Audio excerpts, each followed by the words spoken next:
Hola, ¿cómo están? Bienvenidos a un nuevo Midday Call, el ciclo de IEB más Live que reúne a diferentes especialistas del mercado para acompañarlos en el fascinante mundo de las inversiones. Hoy nos acompaña Martín Bautier, director de Anker Latinoamérica. Para no perderse ninguna de nuestras transmisiones, no olviden suscribirse a nuestro canal de YouTube Grupo IEB. También pueden seguirnos en redes sociales @Grupo IEB, tanto en Twitter como en Instagram. Ahora sí, los dejo, disfruten de este Midday Call y nos volvemos a ver a las 17:15 para analizar cómo cerró el mercado junto a Julián Josovich.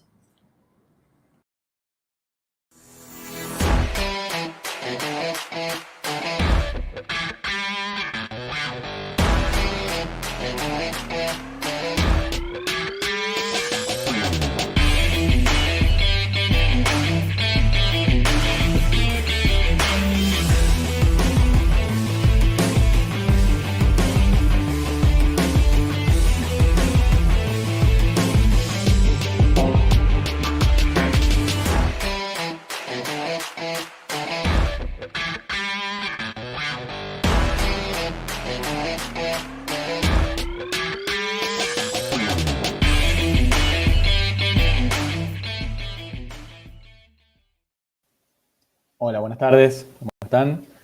Bueno, fueron semanas bastante intensas en términos de medidas, de datos económicos, y un poco hemos ido, en función de las últimas medidas que ha lanzado el gobierno, y hemos ido cambiando un poco nuestro escenario, ¿no? Digamos, básicamente, para adelantarme un poco, proyectando una mayor nominalidad, ¿no? Una mayor inflación en los próximos meses respecto al escenario previo que teníamos de una inflación en la zona de 6% mensual hacia adelante. Y un poco para plantearnos, digamos, en contexto, veníamos sosteniendo que desde agosto del año pasado, digamos, luego de la crisis de deuda en el mercado de pesos y del cambio en el Ministerio de Economía, veníamos viendo una mejora, ¿no? Lo que llamábamos una mejora en la administración del corto plazo, con algunas medidas en el sentido correcto, ¿no? Digamos, un ajuste fiscal que entonces apuntaba a un déficit medio 4, y finalmente cumpliéndose la meta con el fondo, ¿no? Por debajo del 2,5% del PIB. También hubo una mejora en la coordinación entre el Banco Central y finanzas en términos de tasas de interés, lo cual también fue, digamos, dándole un mejor ratio al rollover de la deuda de pesos. Y esta mejora, de todas maneras, esta mejora que llamábamos en la administración del corto plazo, no era equivalente a un programa de estabilización macroeconómico, ¿no? Con una pata fiscal, una pata cambiaria y una pata monetaria. Y al no estar este programa de estabilización, y teniendo en cuenta que ya se partía desde un balance del Banco Central que estaba muy deteriorado, bueno, lo que veíamos era que la situación macroeconómica seguía siendo muy frágil, ¿no? Más allá de esta mejora de corto plazo en la administración de la coyuntura. Y lo que hemos visto en el último tiempo, nosotros planteábamos que los principales riesgos para este escenario de administración del corto plazo venían por dos vías. Por un lado, la sequía, ¿no? La sequía ya en diciembre estábamos proyectando un impacto considerable en la liquidación de divisas este año respecto a lo que tuvimos, al récord histórico que tuvimos en 2022.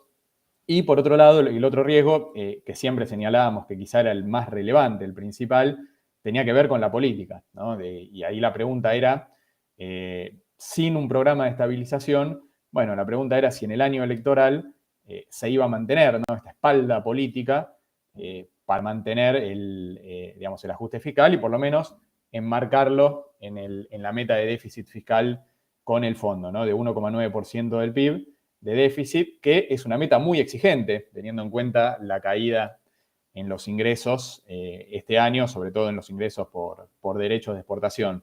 Es una meta exigente, requiere un ajuste fiscal importante, y en ese sentido, bueno, uno se planteaba las dudas de si se iba a mantener, ¿no? La espalda política para administrar, ¿no? Y para lograr implementar estas correcciones, en un año electoral, que es algo muy difícil de hacer en la Argentina, ¿no? Al menos si lo miramos en términos históricos. Bueno, estos dos riesgos se fueron profundizando, ¿no? La sequía terminó teniendo un impacto todavía más significativo, ¿no? Esta ola de calor y sin lluvias que tuvimos en parte de febrero y marzo, bueno, tuvo un impacto adicional que profundizó el impacto sobre la oferta esperada de divisas este año, particularmente en los próximos meses. Y creemos, y acá ya nos vamos a las medidas, ¿no? de la semana pasada, el anuncio de la venta de bonos por parte de los entes públicos, fundamentalmente. Creemos que esa medida, bueno, fue mal recibida por el mercado. Los bonos tuvieron un desplome inicial importante, después recuperaron.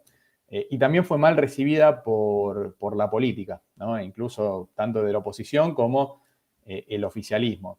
Y en ese sentido creemos que esta medida, bueno, generó de alguna manera una licuación, un golpe, ¿no? al capital político en el Ministerio de Economía, justamente para poder seguir avanzando con estas correcciones.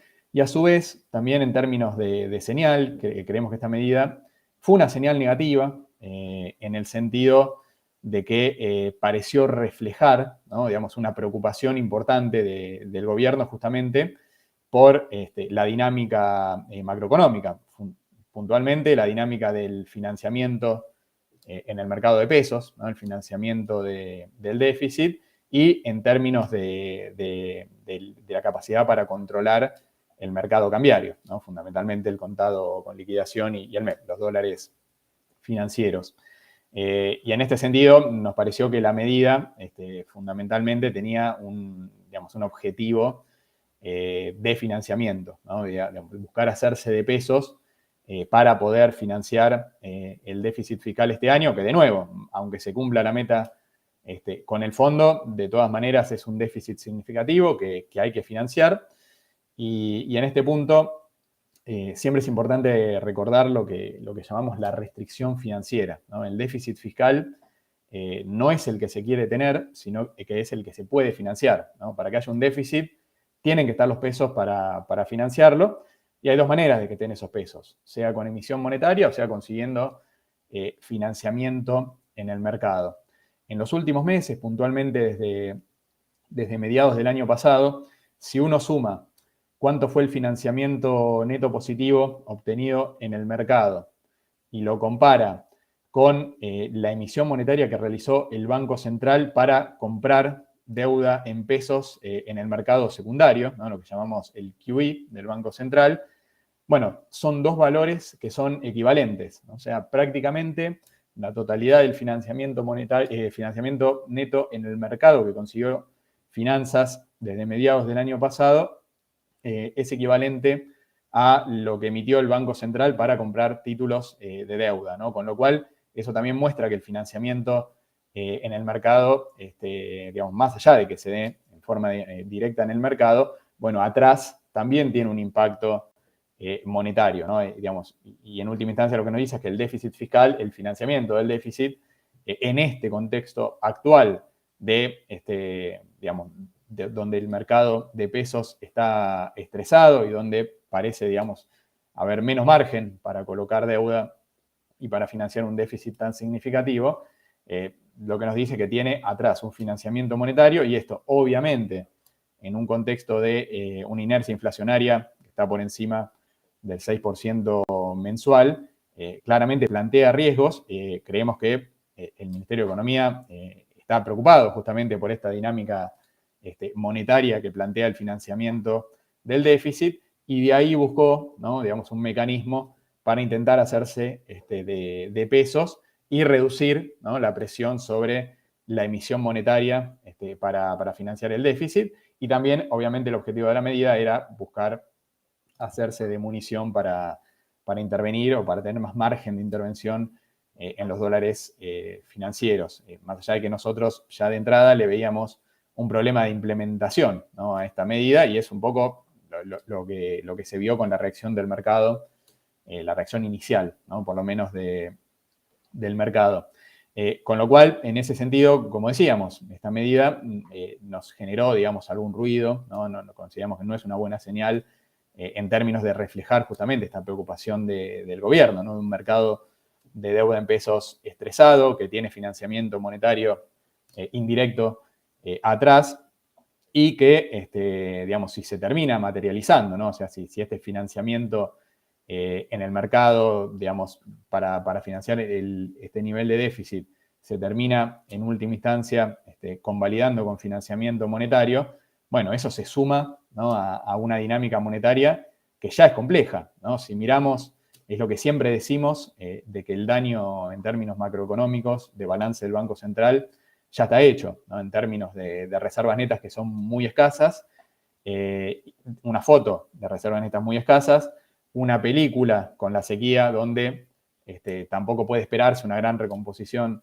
de reservas, incluso con una liquidación importante del agro, y con pasivos en pesos que son muy elevados y que generan emisión monetaria adicional que el Banco Central también tiene que retirar, ¿no? Ahí para poner algunos números, después de la suba en la tasa de política monetaria de hace algunas semanas, hoy el stock de pasivos remunerados del ELIX y de PASES genera, por los intereses que se pagan sobre ese stock, una nueva base monetaria cada 6 meses y medio, ¿no? Digamos, es un número muy significativo, con lo cual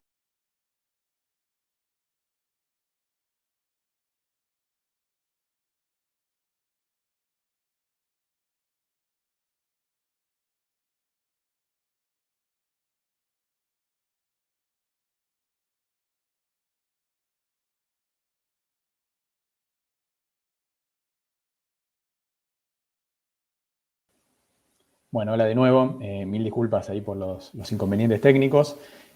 Simplemente para cerrar, ahí lo que veníamos comentando, ¿no? Que estas medidas, digamos, la venta de bonos anunciada, venta de bonos de organismos públicos, nos parecía que tiene un objetivo principalmente de financiamiento, en un contexto donde el financiamiento del déficit bien estresado e incluso en el mercado termina teniendo financiamiento monetario detrás, ¿no? Con lo cual la dinámica monetaria de esta emisión por intervención en el mercado secundario de deuda, que se suma a los intereses endógenos de los pasivos remunerados, que como decíamos, prácticamente equivalen al 15% de la base monetaria todos los meses, bueno, plantean un riesgo, ¿no? En términos de nominalidad hacia adelante, sobre todo partiendo de niveles de inflación que ya son muy elevados, ¿no? Por encima del 100% anualizado.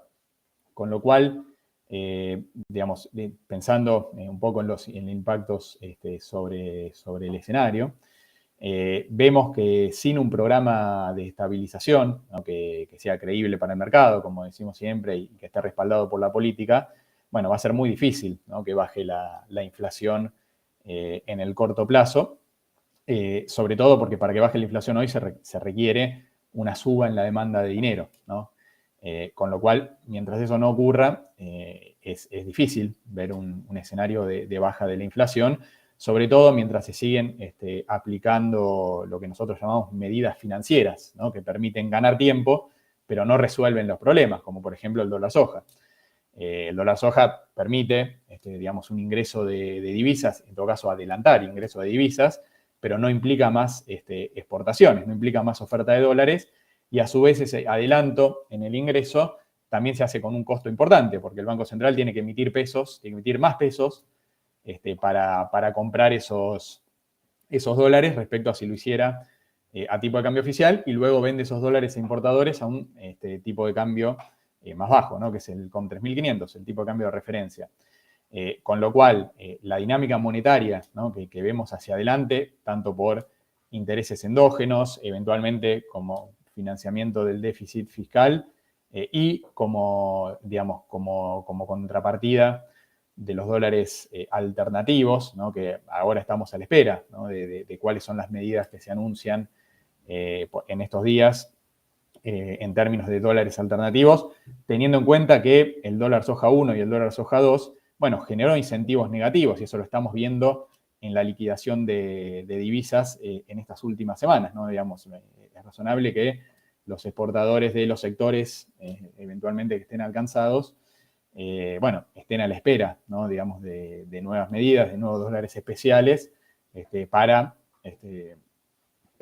digamos, para vender sus productos. Con lo cual, vemos que la dinámica monetaria hacia adelante plantea un escenario donde la nominalidad difícilmente baje de los niveles que estamos viendo actualmente, y hay un riesgo, obviamente, de una mayor nominalidad. Con lo cual me parece que en el corto plazo lo que tenemos que estar muy atentos, de nuevo, es a eventualmente estas medidas, cuáles van a ser en términos de nuevos dólares de exportación, qué ocurre con los tipos de cambio múltiples, ¿no? que ya tenemos. Y sobre todo tenemos que seguir muy de cerca a la política, que en Argentina siempre es muy relevante y lo va a ser particularmente, ¿no? en las próximas semanas, a medida que nos vayamos acercando al cierre de listas y a las primarias en agosto. Muchas gracias, como siempre, por haber participado y les deseo un buen fin de semana.